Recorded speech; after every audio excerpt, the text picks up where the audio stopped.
Now at 6, this is Fox 61, Connecticut's news station. Good evening and thanks for joining us for the Fox 61 News at 6. I'm Brent Harden. And I'm Bridget Buarlo. Glad you're here. Crews are back on scene of a house fire in Waterbury today that sent a family of 5 to the hospital. Fox 61's Matt Karen talked to people who live there who say they are concerned for their own safety. It's been more than 24 hours since the fire started here on Gale Drive in Waterbury. And even now, fire crews remain ablaze so intense, hotspots threaten to reignite a problem. The flames were put out more than 24 hours ago. There's a whole bunch of ruckus. But on Monday, emergency crews lingered, as did the memory of a terrifying weekend. The firefighters knocked on my door and they told us to get out the house, and that really frightened me because it was like 2 in the morning. 2 a.m. Sunday, a fire at this home on Gale Drive in Waterbury. A family of 5 inside. 2 adults, 3 children. They all made it out safe and were rushed to the hospital, doing fine physically, but confronted with the reality that life as they knew it won't be the same. Terribly sad. Neighbor Georgiana Harvis has lived next door for 50 years. Smoke was terrible. The smoke infiltrated into into my house. Jarred awake, thinking it was her house ablaze as embers rained from the sky. They're probably on my roof, and probably on everybody's roof here. You know, we're fortunate that another house didn't catch on fire. Speaking of fortunate, a Waterbury firefighter was injured in the inferno, but is expected to be okay. And the raging fire only melted some siding on the home next door. In addition to fire and police, the city's water department was on scene, trying to figure out what went wrong with the hydrant. We had a water supply issue. The hydrants, we had no water. We had to call in Wilkett for a tanker operation. Seeing stories of malfunctioning hydrants in California, it's a concerning revelation that has residents demanding answers. I think that got to be looked at, definitely. Why wasn't there enough water in the hydrants? I pay my taxes, I pay my water bill. Why wasn't there? Fire investigators are still working to determine what caused the blaze. Reporting in Waterbury, Matt Karen, Fox 61. Thank you, Matt. We have new information tonight about a deadly police-involved shooting last year in Ansonia. The Office of Inspector General says the man officer shot and killed did have a gun, or did not, I should say, have a gun at the time. Now, the report says Jonathan Bell was shot several times after leading Bridgeport police on a chase on February 4th of 2024, almost 1 year ago to the day. The chase ended with Bell crashing into a house in Ansonia. After officers pulled a woman out of the car unharmed, they fired at Bell in the driver's seat. The report says there was a pellet rifle in the back of the SUV and 2 pellet pistols in the spare tire well, which were all out of Bell's reach. The Inspector General report said the officers' actions were flawed, and whether the shooting was justified is still in question. It also said there was not enough evidence to support a criminal prosecution. And new tonight, February is Black History Month. Connecticut is honoring the legacy of state lawmaker Quentin Q. Williams. Fox 61's Emma Wolfhorse is in studio with more on his lasting impact. It's been more than 2 years since his sudden passing, but those who worked with and knew Q. Williams remember him as an extraordinary legislator and friend. It's still a hole that, we feel every day. Representative Quentin Q. Williams, just 39 years old, died in a car crash in January 2023, hit and killed by a wrong-way driver on his way home from Governor Ned Lamont's inaugural ball in Hartford. He was always on people's radar as someone who was going to do great things, and sadly, he was taken away from us. Williams was the first Black state representative for Middletown in the General Assembly, elected in 2018. He made history that year. He fought for social justice, educational equity, and economic opportunities for all people. This was a guy who could speak enough Polish to get by in a Polish neighborhood, someone who was really able to reach across and connect different silos, different communities that often don't talk to one another. And I think that that's something that is incredibly valuable in our politics, but just in our community at large. He was just such a voice for social and racial equality, human rights, someone who supported healthcare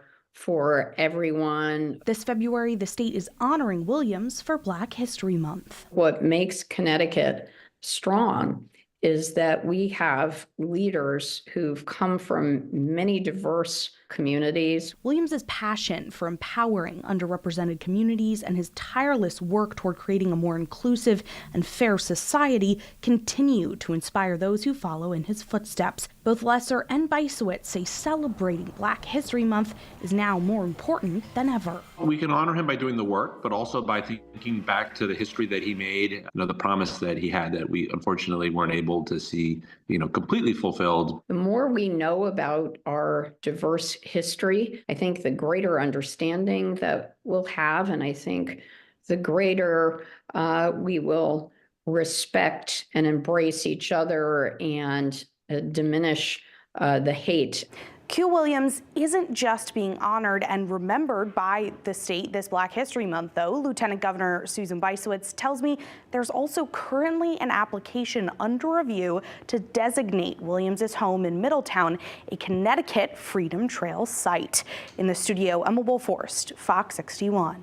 All right, Emma, thank you. Turning now to the Fox 61 forecast. We're expecting quiet weather for most of the week, but it will get pretty messy later on. Yeah, Chief Meteorologist Rachel Frank is here with the first check of the forecast. Rach, when does the mess begin? It looks like that'll be Thursday morning, and this time around it won't just be snow, but it will likely start as snow and then transition over to a wintry mix of sleet, freezing rain, and then even all rain as temperatures continue to rise. So this is not a whole lot of snow. It's not a whole lot of ice, but just enough to make things slippery, especially Thursday morning during the commute.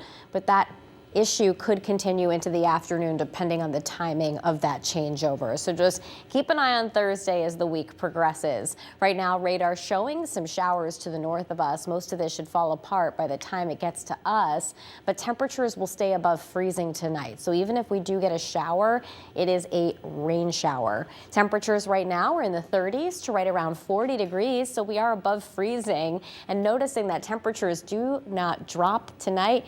They don't rise. They just hold steady. As we head into the day tomorrow, we're seeing clearing skies. It does turn breezy, especially as we head through the afternoon. Gusts could get as high as 30 or 35 miles an hour. And then we turn colder heading into tomorrow night. That will help set the stage for our Thursday wintry mix. We'll talk more about it, your full forecast coming up. All right, sounds good, Rachel. Thank you. Manchester police are investigating a deadly car crash just after 10:30 this morning. Officers were called to West Center Street, and that's where they found a 60-year-old man had crashed into a pole. He died at the hospital. Call Manchester police if you saw this crash or know anything about it. A new at 6 Region 15 public school superintendent faces DUI charges after police say he drove into a pole in Plantsville. Take a look at the aftermath of the crash on Mulberry Street on January 18th. Investigators say Joshua Smith missed a curve and drove into a pole and eventually struck a parked car.